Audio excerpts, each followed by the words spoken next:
We fighting. I got a question for you to ask. If there's no war, but we're still building weaponry, who are we fighting? Like you said, a simulation. So why do we need the So tools? yeah, I mean that's a great question. I think this should just be focused on like a more like proactive take. Like and I think it might be like in a Bible verse where it's saying just like make sure that you keep your home secure just in case a robber comes.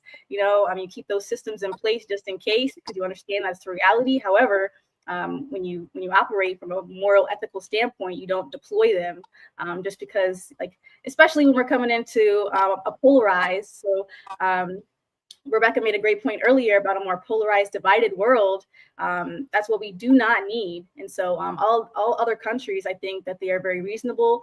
And there's no need for us to there's no need for us to have to settle for just like world war, just because other people aren't able to have discussions with reasonable morals and ethics. Agreed. I think on a human level, so I'm out here in DR right now, the Dominican Republic, and I recently was in an area. A friend invited me to see their business, so I went to see their business, and I Ubered there. Now, mind you, usually when I'm out and about, I usually am not having my jewelry on, no chains or anything like that, because there's a saying in Spanish, what is it? It's no, like basically it translates to "don't give papaya." And papaya is basically saying like, yo, you don't want to look flashy in certain places because then basically you're a lick for them to come and get you. That being said, my friend, I didn't realize their business was in like a very, very like hood impoverished area. So I Ubered there. My Uber dropped me off, and I get out of the car, and mind you, it's nighttime, and I'm telling you, it's like probably 300, 400 people that are like just out there on the block. And they're all like, people are looking at me. It's a lot of people on their bikes that are looking at me. And I'm the whole time I'm thinking, like, yeah, somebody about to get me. Like, I'm about to get stabbed up or something. So the whole time, so I'm walking around pacing because I'm not trying to just sit still and for somebody to swarm me. So I'm like walking around. I'm trying to look like I know where I'm at, but they could tell like I'm a gringo. So my friend sees me, and my friend comes around. I'm blowing my friend's phone up like, yo, you need to hurry up. So my friend sees me, and my friend looks at me, and my friend is like, yo, are you scared? And I'm like, no, I was like, I'm trying to look tough. Like I said, but yeah, I'm scared. And my friend says to me, later on, I'm having a conversation with them, and I randomly bring this up, and it's going to correlate to what we're talking about. Where I say to my friend, I'm like, yo, I didn't know that like you lived in like such a like poor hood area. And I asked him out of curiosity, I said, yo, like growing up here, I said, how often have you heard stories of people getting stabbed or people getting like getting shot? And my friend was like, never. Like no one, like nothing has ever happened, ever. And I was like, what? Yeah. And I said, but y'all are in such a in poverty area. And my friend said, yeah, but the way that our community is, he said, we actually look out for each other. And it's like, we have the belief that we're all so down and out. Why would we ever do wrong to each other? We should all serve each other. So we all should elevate and become greater. And so now, mind you, that blew my mind. It wrecked everything that I learned in America, where we're taught, oh, the more poor you are, the more hood you have to be, or the more, dangerous you are. And I was like, man, so I realized, okay, there's clearly something else here that's going on. But that being said, to the point of what's being made with Ash, is how hopefully we will eventually get to a point to where as a nation, or not as a nation, as a world, as a globe, we're like, hey, look, we're at the point now with technology and AI to where now it is silly for us to have these like direct conflicts and wars against one another. I actually believe, so first of all, I don't believe it's ever going to happen unless we find a common enemy. And I think that common enemy will either one, it'll be a type 2 or type 3 civilization, which that gets into some, not even sci-fi, so that's not even science fiction, that's a legitimate thing. But that delves into more of a science world. So for instance, our world right now, we're what's considered, y'all let me know in the chat if anybody's familiar with this, because a lot of y'all know about these topics better than I do. Our world right now, we're still considered a type 0 civilization. Yeah, I know what you're talking about, Cyrus. I studied this. I know type 1 is where, and correct me on any of this, Mike. Type 1 civilization. So right now, as a type 0 civilization, we have to rely on the minerals of our planet the oil, all of those things in order to survive, in order to power what we're doing. A type 2 civilization is a civilization that's able to tap into basically like the sky, and tap into like not outer space, but almost outer space in terms of resource. So meaning we can power things when it comes to using the weather. Like we're able to use the weather to power everything we're doing. And then a type 3 is when we're actually able to use the sun. Literally, the sun will power everything we're doing. Now, mind you, we're still a type 0 civilization. Now, all of this sounds goofy. It's like, what does it mean? It also correlates to how far advanced we are and what we'll be able to do. It's predicted that by the time we are a type 3 civilization, just like Ash, by the time we're a type 3 civilization, we will be cyborgs. So we'll be part AI and part people, and people will have like different cybernetic parts. Again, this gets really wonky and really crazy, but I personally don't believe that we will ever fully come together as a people until either one, we have a war against AI robotics, or two, somebody said Ash is AI, or two, Buckhead Networking Group Media. Or two, we're warring against a greater civilization, aliens, whatever. Maybe that won't happen. Maybe the Lord is going to come before that. For those of y'all that are Christians, but look, I want to get into the comments real quick, and then we can transition over to the next topic. As I get ready to jump into the comments, though, I do want to mention to everybody that's here, for those of y'all that are enjoying this conversation and you want to be a part of a community of tech professionals, the actual Premeir Tech Hub in Atlanta. Now, you don't have to live in Atlanta to be a part of it. Make sure you go and click the link down below so you can join our free tech community of over 5,000 professionals, founders, people that are tech curious, people that are tech founders, as well as recruiters and more. We're going to have recurring events. Already we have recurring events within our community, within the Buckhead Networking Group, but now we're about to launch recurring tech networking events as well. So make sure y'all tune into that. Those events will be hosted by the people that you see here, as well as a few other people that are here on the team. And of course, we have Miss Rebecca, who's here, where she is a cybersecurity professional working at a big tech company.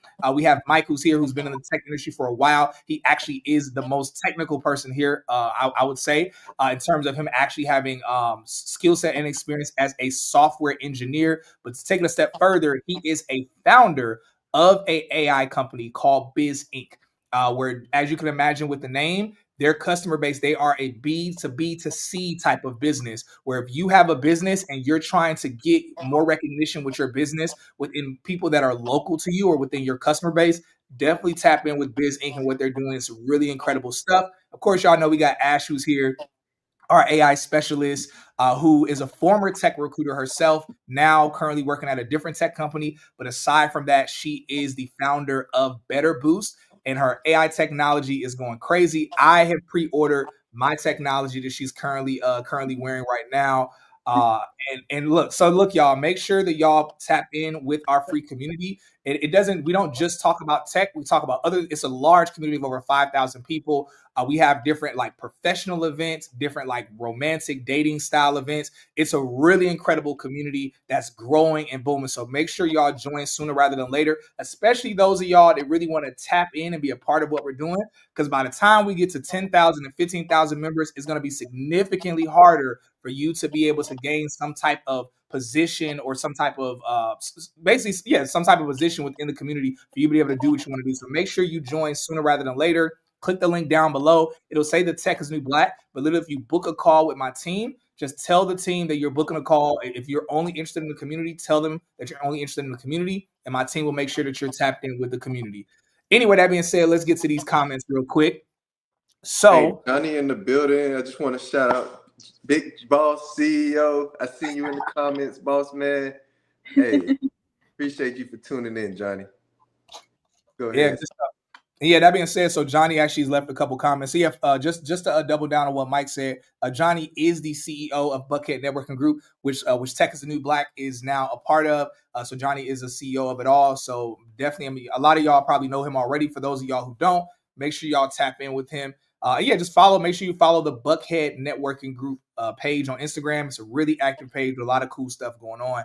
But that being said, let's go ahead and get into some of these comments. So yeah, Johnny, speaking of Johnny, Johnny's over here telling Mike to smile. I guess Mike, he didn't feel Mike smiling. And then Jamal says, Cyrus, I'm really impressed by y'all youngsters. Real talk. Hey, look, we appreciate you. Thank you so much, Jamal. Appreciate all the feedback you've been giving in the comments and the engagement. You definitely been going in, giving a lot of insights. I might not be mentioning all of your comments, but I'm reading them, and I'm definitely seeing a lot of the value that you're giving in the comments. Mike asked, and this is going back to the AI we were talking about. He says, can it help me find, not Mike, but Johnny. Johnny said, can it help me find a wife?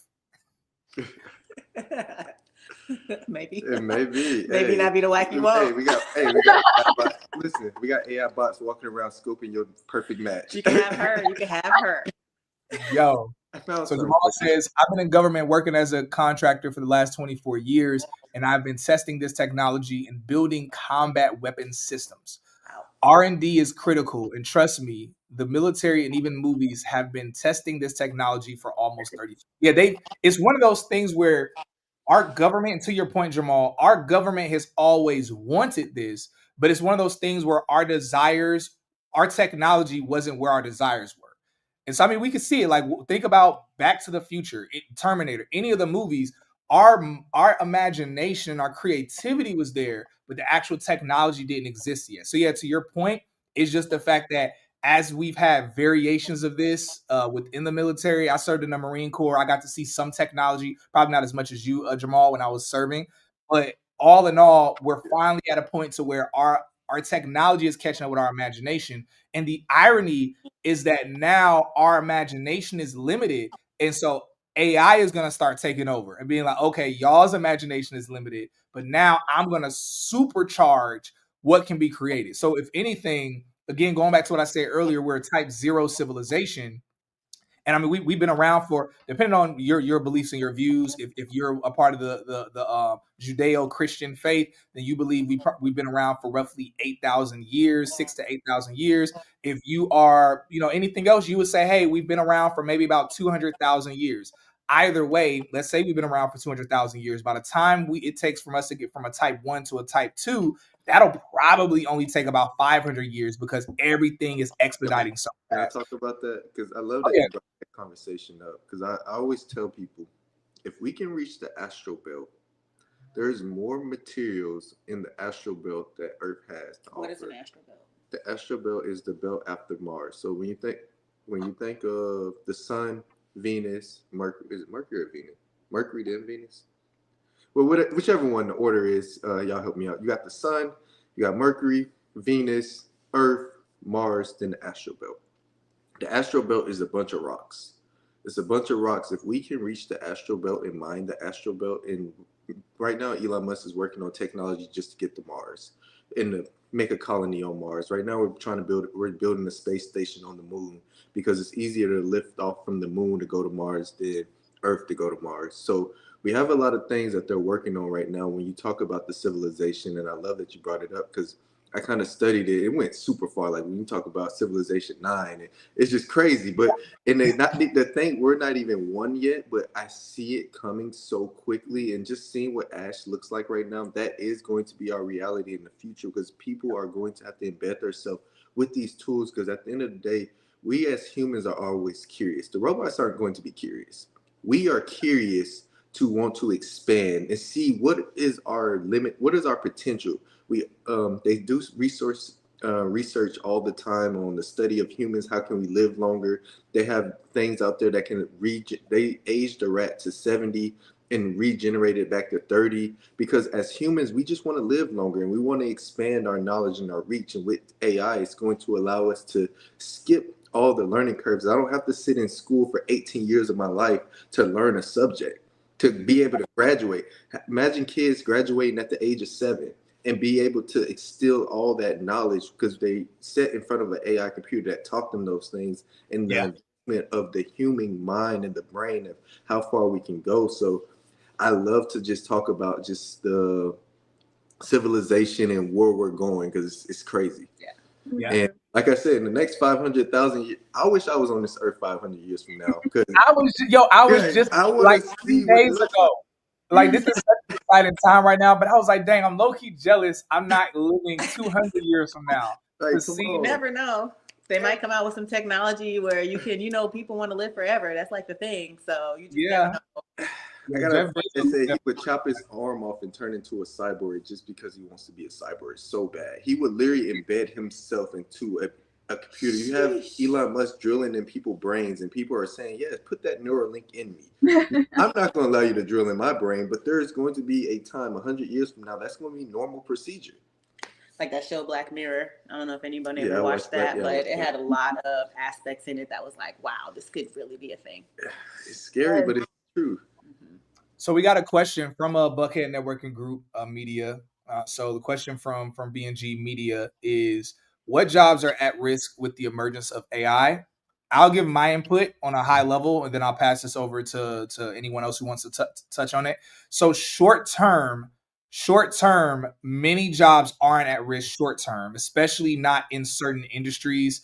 Obviously, you're talking about the tech industry, but there's other industries as well. That short term, being a lawyer, short term is not at risk. Being a medical doctor or surgeon, short term is not at risk. The list goes on and on. Short term things that are at risk, and I know this for a fact because I know the people behind the scenes that are working on this. Being a clerk, and this is something we always knew. Being a clerk at a grocery store, Walmart, and I can say this because Walmart one of my friends just closed a 8-figure deal with Walmart, Sam's Club, and someone else behind the scenes because they are preparing to get rid of all of their people.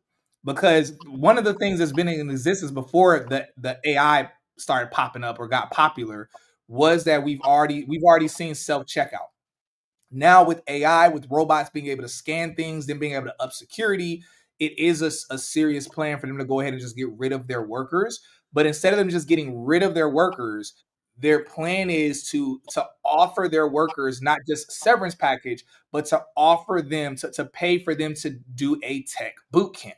And I know of this because I don't know if this is publicly yet, so I can't say this. But the person, I'll say it like this: the way Tech is New Black is how we're connected with a lot of different boot camps. We recommend people. My friend, their business is similar, but they are in a kind of different market, if that makes sense. Like I'm more, I work with individual people, helping people get in tech. My friend's business, they work with companies and corporations that are planning on getting rid of their staff, and those companies are paying my friend's business to help them get people those tech skills. So that being said, it's coming down the pipeline. So now long term, everything for the most part is at risk. Lawyers are definitely for the most part going to get replaced. First, this is the sequence we're going to see. The first sequence we're going to see is we're going to see people starting to use these tools, which we're seeing that now.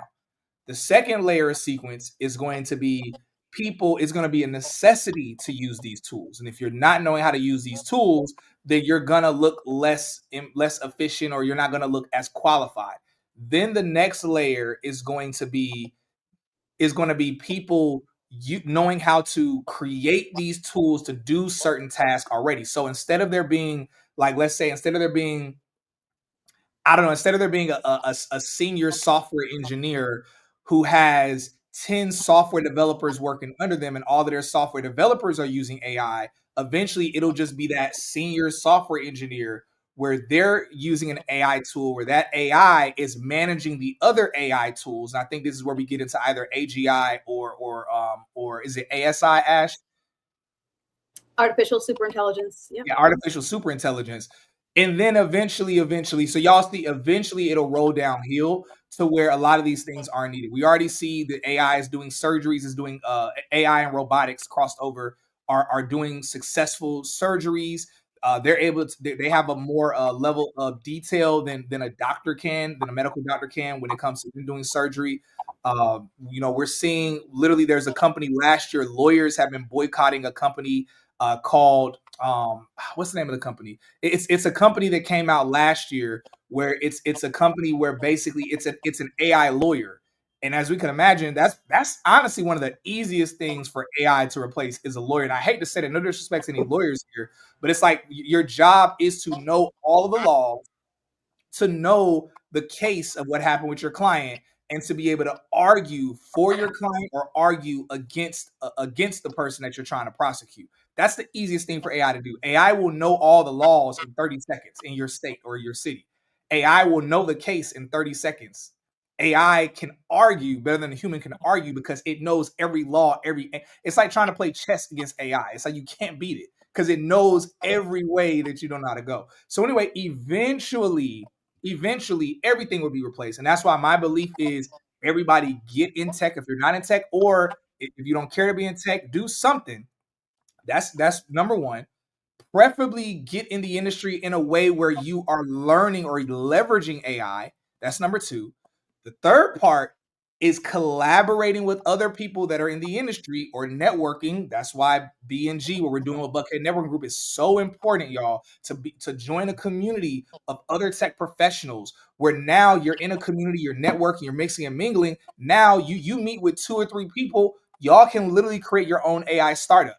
All of you, let's say you and the other 3 people, let's say all of y'all make on average $200,000 a year. That's $800,000 a year. At that point, you don't even need funding from a bank for your startup. You have your software developer, you have your tech sales person, you have your business analyst person, you have your project manager. Y'all create this startup together. Y'all are able to bankroll it yourselves, still living your nice 6-figure lives while building this business. It's easy for y'all to get funding and investing because layers on layers of it. But this is why B&G is so important in terms of having a community of professionals. So that's number two. Number two is you going from being in the industry and leveraging AI to collaborating with others to create your own startup, or at least invest a lot of your 6-figure salary into other tech startups that you see in B&G. So you investing in a Biz Inc.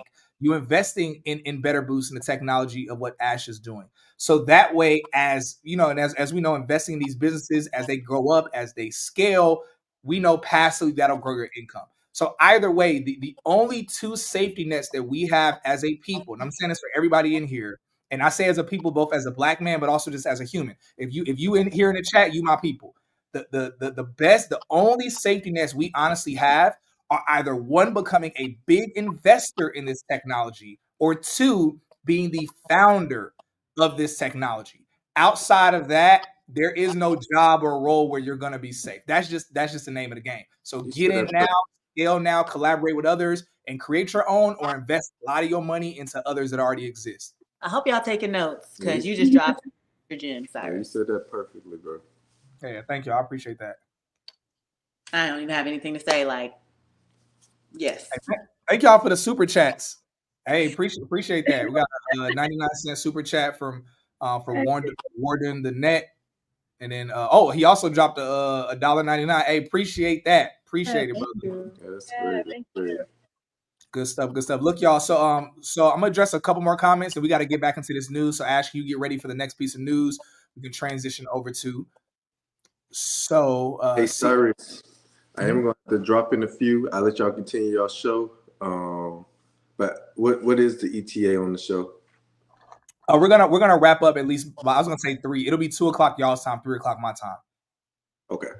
Yeah. So yeah. If any point in time you need to drop, that's totally cool. Appreciate having you here. It's been definitely been refreshing to have y'all here. That's definitely. So Buckhead said, "Put my brain inside of a."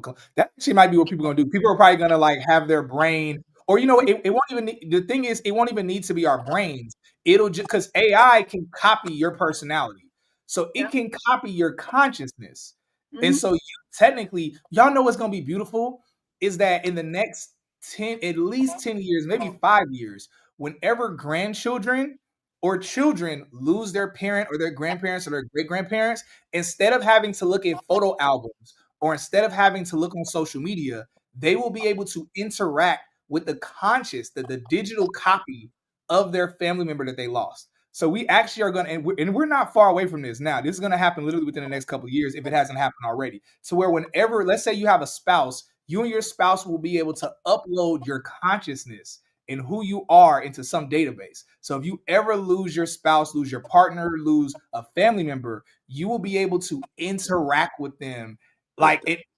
Black Mirror. There's an episode about that. Oh, was it? Oh, yes, man. Yes, it is. But it's so dangerous. It was crazy. But it's so dangerous. That the reason I say that's so dangerous is because, like they said, the reason humans are going to always have purpose is because we see reality and we look forward. Yeah. AI can only see the past. So, say for example, you put a consciousness of your grandma, and you want to ask your grandma some advice from the consciousness of your grandma.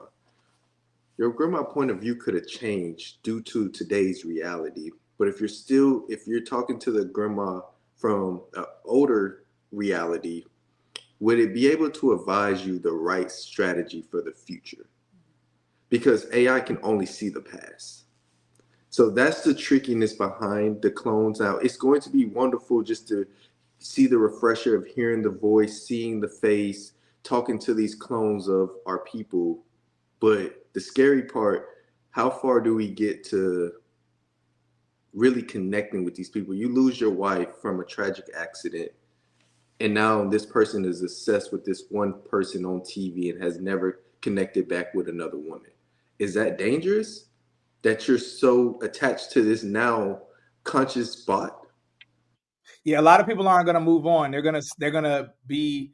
So you know what? So I agree with that point. There's one thing you said that I disagree with, and I'm not saying I'm right. I could be completely wrong. I want to know from y'all in the chat. So the point that you brought up, where you're saying that AI, it'll only, and I get where you're coming from. You're saying it'll only be able to assess the past, so it might not be able to talk to you either about.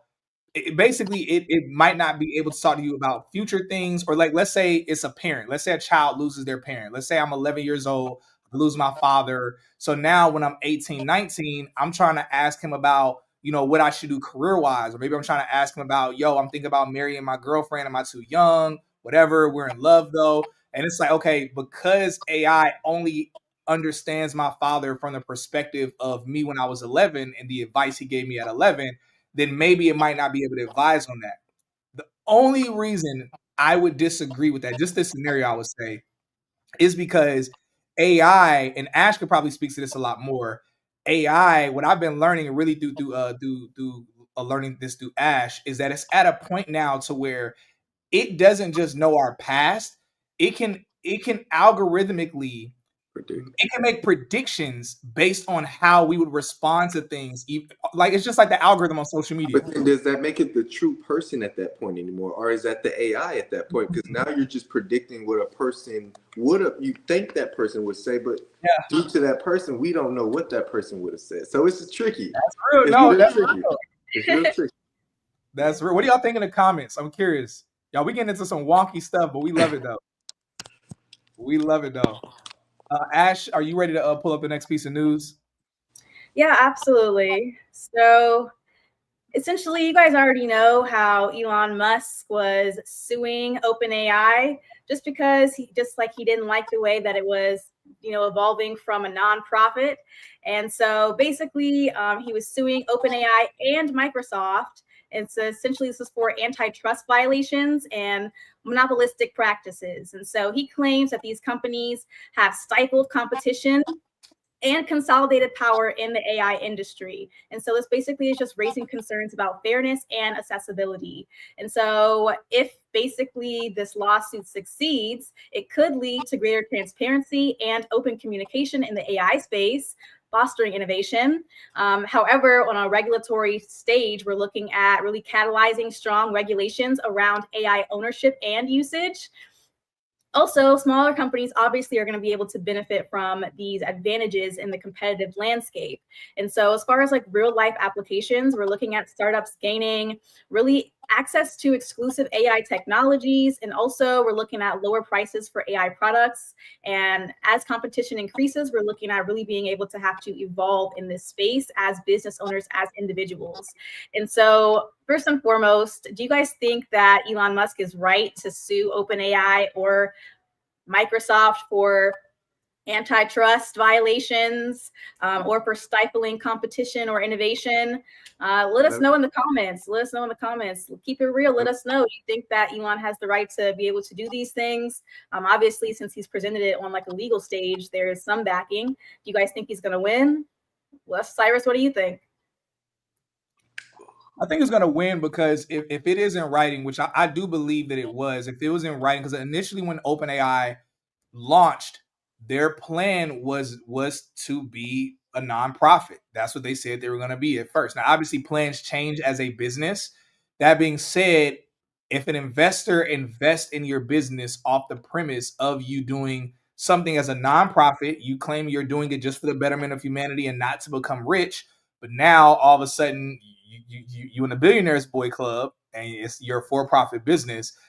Technically, that he does have legal ground, in my opinion. I'm not a lawyer, but on my opinion, it sounds like he does have legal ground to be able to sue and win against Sam Altman and OpenAI. See, I think, but also his new position in Dodge, like we talked about earlier, I low key think, I'm gonna be real. I'm gonna give my real opinion. I think Elon Musk low key a hater. No, I'm glad you said that, Cyrus. I'm glad you said that. He's just mad he lost a chess match. He lost a chess match. He invested in, listen, because I know the backstory between, when she was saying this, I know the backstory between, it's a man. He invested in OpenAI. Sam Altman and him did not have agreements of where they should take the future. Sam wanted to go this way. Elon wanted to go this way. Elon Musk hates Bill Gates. Bill Gates said, okay, you're gone. I'm investing $100 million in this. And Elon was mad about that move. Yeah. It's just a chess match. And Elon Musk is just butthurt. But then that's why he bought Twitter. Why did he buy Twitter? Because OpenAI trained their whole model off of Twitter's language. So all the tweets and all the threads that Twitter was using, that's how they trained the large language model. So he said, okay, bet. I'm gonna buy what you use, because he knew what they used to train the model. But then Sam like, okay, I'm just gonna pull all the information from the web. So it's just a chess match that's going on right now. He just butthurt, and this is just a lawsuit for tech wars. Wow. That's the truth. You know, Elon Musk is a combination between Kanye West and 50 Cent. He like his petty side is 50 Cent, but his like quirkiness and weird genius is like the Kanye West of his. Elon Musk actually said that he looks up to Kanye West. Like he looks at Kanye West as like an example of a kind of person he wants to be, which makes a lot of sense. But it's funny because I remember when Elon when he started hating Bill Gates, it was when Bill Gates shorted Tesla stock. I think it was like 10 years ago. And all he did was shorted the stock. He didn't think Tesla was going to be successful. I think Warren Buffett shorted the stock as well because he didn't understand it. Since then, Elon Musk has been waiting for a moment to be like, yo, I'm coming for y'all. Yes. So you know what? You actually helped close the loop as to the other reasons for his beef with Sam Altman. It's not just about Sam Altman. It's also about Bill Gates. Bill Gates. Bill Gates making so much money off of this right now. That's why Elon Musk is butthurt. But going back to the antitrust law, yes, I feel like it was foul play. I do feel like Sam Altman did say it's going to be a nonprofit for just research, and then you now come into a for-profit. Now, I can see how Elon Musk, as a stakeholder that invested in a company for a certain vision, can get upset that a man tweaked his vision and changed it off of the premises of capital. And obviously, you're making your competitor rich, Bill Gates. So that's why. So it's a lot of men to this. It's a lot of personal, but then there's a lot of business to it too. You know what was interesting about Elon that makes him very different from a lot of the other billionaires is that most of the other billionaires or these tech giants, when they're beefing with somebody, they will usually go to the competitor of the person that they're beefing with, and they'll collaborate with the competitor. Like we've been seeing that a lot recently with Apple usually makes moves like that. Amazon makes moves like that. Elon is different. Elon doesn't go to somebody and say, hey, let's collaborate. Elon's like, we just gonna make our own. Like he's like, we gonna create our own AI company to rival OpenAI. It's like, bro, out of nowhere, but he does it though. Like, love him or hate him, there's a lot of things I don't like about him, a lot of things I love about him. Love him or hate him, that man does it. Like, you know, he's integrated Group into I think it's Group AI.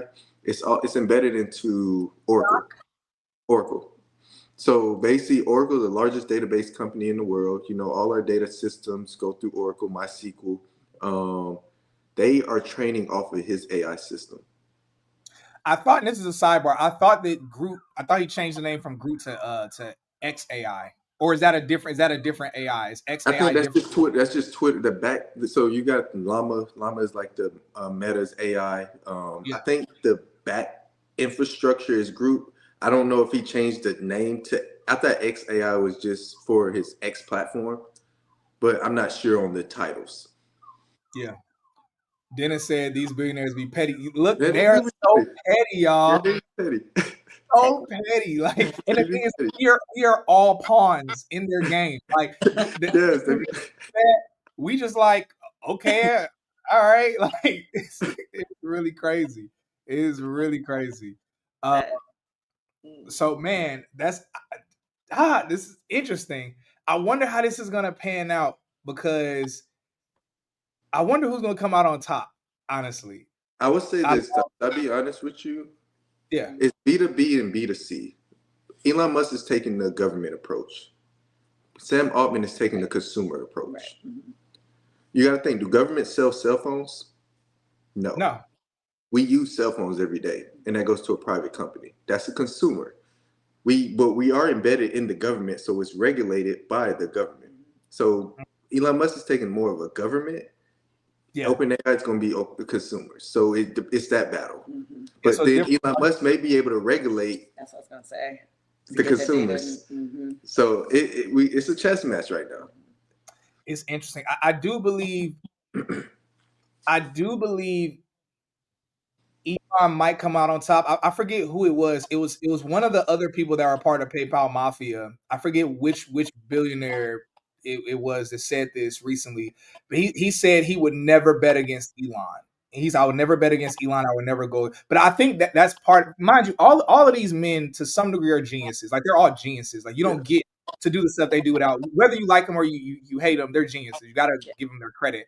That being said, Elon is a genius that's on a spectrum where he literally has something off about him. And so in a literal sense, like, he has what is it? Asperger's. He has like some stuff, but he's like really on the spectrum in a way where I don't think anybody is basically, he's almost like Thanos, where it's like you can't beat him alone. The people have to come together to take him down or to defeat him. Because he's just, and now with his collaboration with Trump, like the move he just made with him technically not being attached to the government, it's like, it's like Thanos. It's like literally that scene where it's literally like that scene where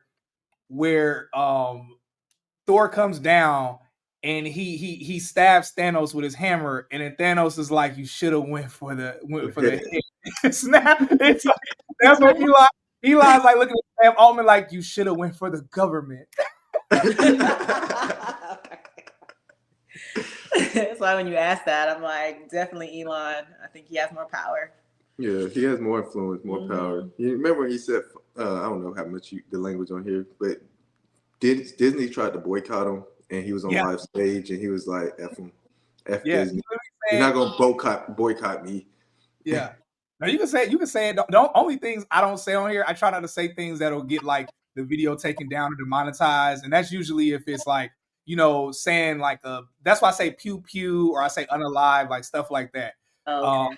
Instead of saying certain things. But now y'all. So, and we actually talked about this, I think, last week in the news, where Elon Musk, they tried to they stopped sponsoring X, or they started losing ad dollars, and Disney tried to control him and said, if you don't do this, you don't do that, then if you don't start talking about certain things, then we're not going to basically pay for funding on X. And then Elon was like, "Yo, if you try to blackmail me," and it was during a live stage thing, which is what Mike is talking about. He was like, "Go fuck," in his accent, he's like, "Go fuck yourself." and then the interviewer was like, and then Elon was like, "Oh, let me say it again. If you try to do this and this, go fuck yourself." And he's like, "Is that clear enough?" And everybody was like, "Dang, he clearly was talking about Disney."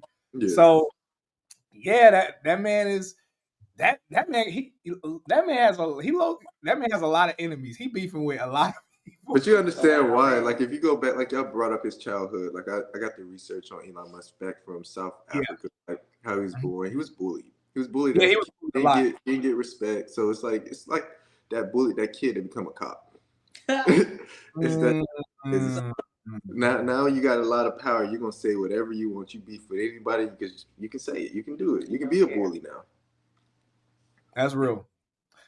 All right, so look, we're gonna address this comment, and we're gonna get to the because of the sake of time, get to the last piece of tech news.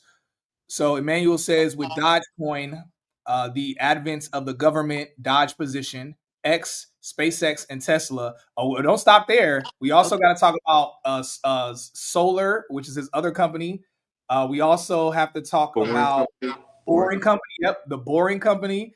And then what is there's the company where, is that a part of SpaceX? It's the company where Starlink, that's the other company. Oh, and then we have to talk about Neuralink. Like, this thing got so many. This is why when we talk about job stacking, I'm like, shut up. Elon Musk, his company stacking like 10 companies he's the CEO of right now. Like, be quiet.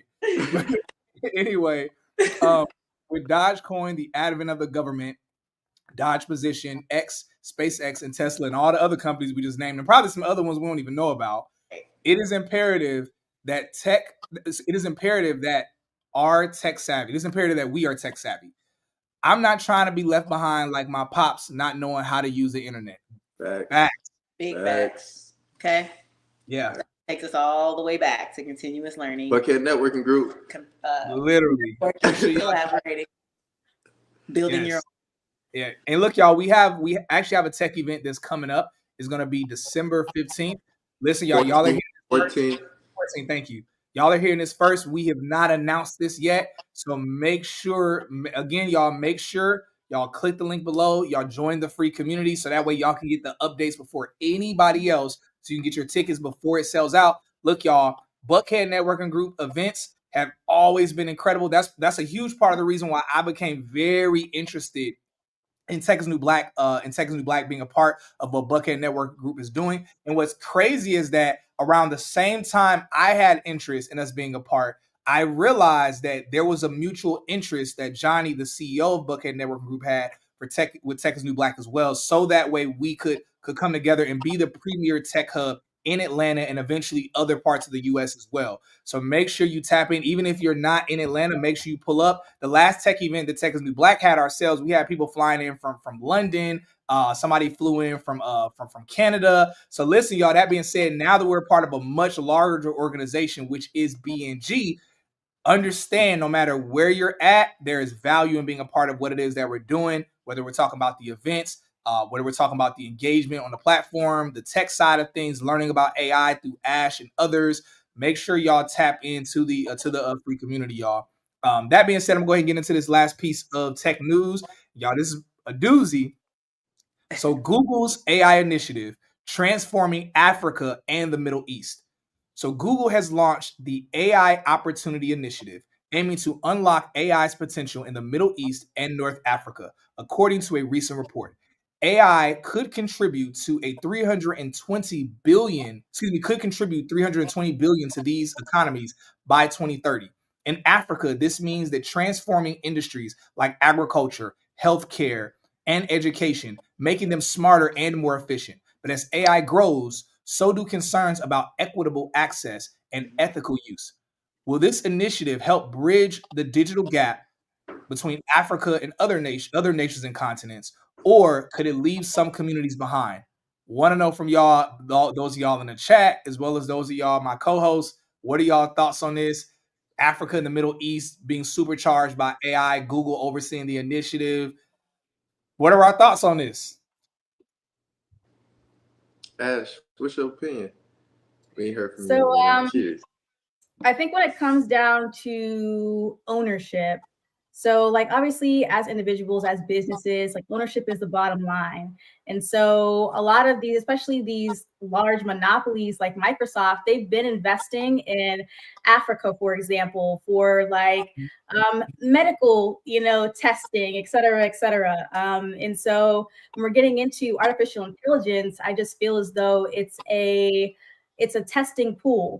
It makes a lot of sense for these organizations to obviously, or these countries to invest in their own people. So like in the Middle East, obviously, they're really doing a lot of great things with AI. Obviously, in Africa, there's a lot of room for development. And so he's going to be able to democratize artificial intelligence when he brings, this technology to Africa, for example, which is a great market. So like the demographic for Africa, obviously the most biodiverse region, but also the youngest demographic and most populous. So the future is Africa. And so I respect, Microsoft for making those decisions to investing into, the places that they're already investing in and transitioning into tech. However, I do also think that it's important for our own people to also do the same and follow the same path to really invest into the motherland as well, because there's so much opportunity. So most definitely, I'm interested to see what you guys think, Michael and Rebecca. Well, I agree. I think accessibility is so important. And being able to have access to learning about AI in different languages, I feel like is huge that they're adding that component. I think that's the biggest thing. And just sharing that knowledge, closing the gap, and giving everyone an opportunity to grow and be a part of something that's huge and a part of something that's the future. I agree 100% with everything that you said. And one of the biggest things that comes from this, I have two sides, pros and cons, but the pro of this is the ability to learn English, to learn one language so everyone can talk the same and we can understand everyone. That's been so powerful in this world while we have less conflict. And being able to throw these tools in these countries to translate our textbooks into their language so they can learn and understand, and not only that, be able to speak the same language as everyone. Only con I see from this is these people always try to colonize Africa, and I just hope they're not still on that the colonial thought process of finding ways to just take advantage of Africa, and they're doing it out of goodwill to really help the people and not just mine their resource. Like I said, you got to test and develop your programs to then try to off of it. So just hopefully Microsoft and these companies are going into these countries really trying to help the citizens and not trying to make capital. Really good point. Yeah. I think there's a dual opportunity here as I think about it, because investing, so if there's a dual benefit in terms of the real estate side and then obviously the tech career side of things, that if Google or Microsoft or whatever company, and this is, I literally was thinking about this as you were talking, Mike, as they invest into certain regions, if they also simultaneously invest in land that's out there, which I know Amazon has done. I think Amazon has a site that's getting built in South Africa. It's probably finished at this point, because I think I saw that news earlier this year. If they're investing in real estate and then they also create jobs, like high paying jobs, tech jobs, by default, it's like they can increase the income of people that live there, which means the cost of goods and everything else that there is going to go up, which means the cost of real estate and the value of real estate is going to go up. There could be a duality where on one end, they're investing to create workers that, of course, will grow and expand their business and their investments. But two, the land that they own out there will become more valuable. The real estate will become more valuable. So it's almost like they'll be able to eat from both sides at the end. Again, this is a theory. As I'm thinking about this, I'm like, that would be a crazy strategic thing to do. Of course, I know that we all aren't comfortable with that. And the name of the game is, going back to Mike's point and also Johnny's point in the comments as well, is making sure that we're investing into these things ourselves. I know I've seen a couple people that are starting to invest. I have a couple homeboys that are in tech where they have been investing in, I think, either Ghana or some other place.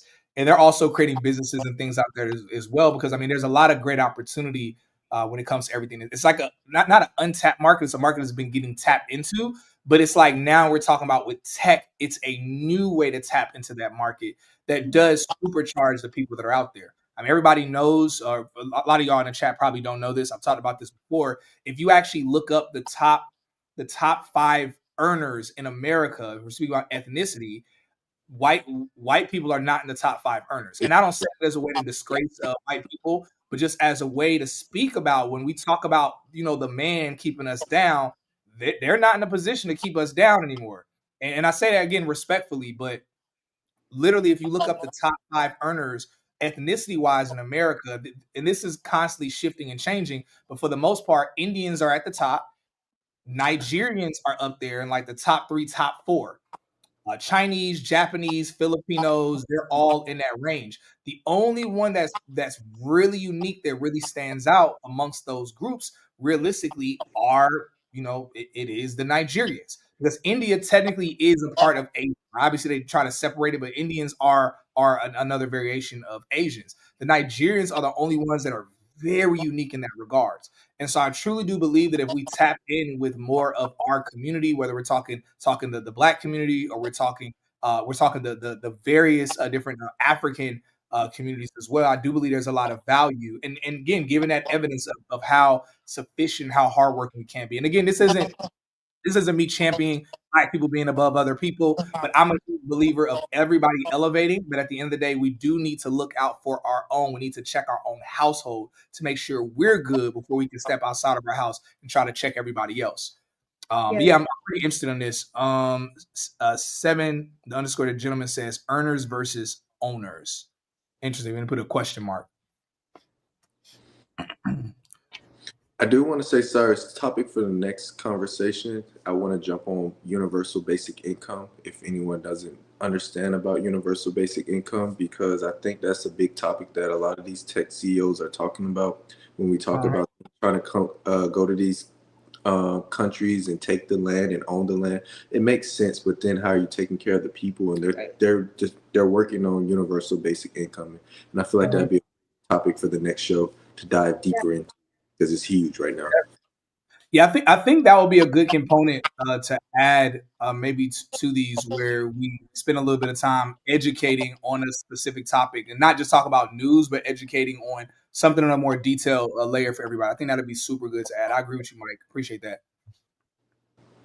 Yeah. Let's do it next Saturday. Look, y'all. Hey, look, we appreciate everybody here that's been tuning in. I deeply, deeply appreciate my co-hosts and new co-hosts as well. Obviously, y'all know Ash, the AI specialist, Rebecca, cybersecurity queen. We got Mike in here, the CEO of Biz Inc. And look, y'all, we are Buckhead Networking Group. Make sure y'all tap in with us, the premier tech hub in Atlanta. If we're talking about in person, but digitally, globally, make sure you tap in with us. Click the link down below if you're looking to get into the tech industry, whether you want to do what Tech is New Black offers, or if you want to do something else. Either way, click the link down below to speak with the Tech is New Black team. They'll be able to help you get in the tech industry. And when you join the boot camp, you automatically get added into the community. For those of y'all that you're already in tech or you're still on the fence about it, either way, still join the Buckhead Networking Group community, because again, it extends outside of tech. So for those of y'all that love this conversation, you're here, so clearly you love this conversation and you want more of this. You want access to tech events. You want access to resources to be able to grow, whether growing through learning AI for your business, for your career. You can tap in with Ash through BNG. And then also, if you are a business owner, you want to be able to grow your business, you can tap in. Make sure you tap in with what Michael's doing with Biz Inc. Overall, make sure y'all tap in with BNG. Again, it's over 5,000 members. BNG is not even, correct me if I'm wrong, I don't even believe BNG is really even much older than a year old. And it's grown 11 months. 11 months. 11 months old. We got a baby still. 40,000 on Instagram, 5,000 in Discord. Yes. And we're not just talking to Discord, y'all. We're also talking the events are packed out. Elegant events, elegant professional events that I went to. That was my experience with BNG, was going to their events. And I was like, yo, this is incredible. And then when I saw their Discord, how active it is, their community, I said, this is everything. And so that's why even our own community, Tech is New Black, we're a good community. And I say, yo, let's transition this over to BNG, because what they're doing is so much more efficient than what we're doing. Obviously, we have the tech side of things covered, but through our collaboration with them, y'all, with the events we're going to be able to do, the tech companies we're going to be able to attract, the opportunity that's there, the investors, y'all, there's so much that's there for y'all to make sure y'all tap in with. Other than that, y'all, this has been probably my most fun stream that I've had because of the chat and because of my co-hosts that are here. Appreciate everybody that's here. Y'all make sure y'all tap in with us next Saturday. Other than that, y'all be blessed. Thank you, Cyrus. Thank you, Ash. Thank you and both. thank you, the audience. All right, take care. Be well.